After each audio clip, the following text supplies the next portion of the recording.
Yo, kasabang back po yung mo lang dito pa simula natin itong kinikigil ko. For today's video mga kuragon, meron naman tayong extreme mukbang challenge mga kuragon. So dahil nakabungkal kami ng kamuting kahoy mga kuragon, ito yung challenge natin ngayon mga kuragon. Kakain ako ng hilaw na kamuting kahoy mga kuragon.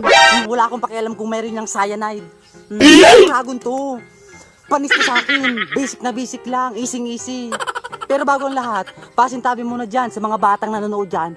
Wag na wag yung gagayahin yung gagawin ko kasi ako lang si Buyo Rabon yung gumagawa nito. Amazing! Tara na, simulan natin to, ginigigil nyo ako. You know, hilaw pa yan. Papakita ko sa inyo na hilaw pa yan oh. Sariwa yan, fresh na fresh. Tanggal muna natin yung balat. Guard yung ngipin. Mahinang nila lang yan yung tinatanggal yung balat gamit yung kutsilyo. Ang ngipin lang oh.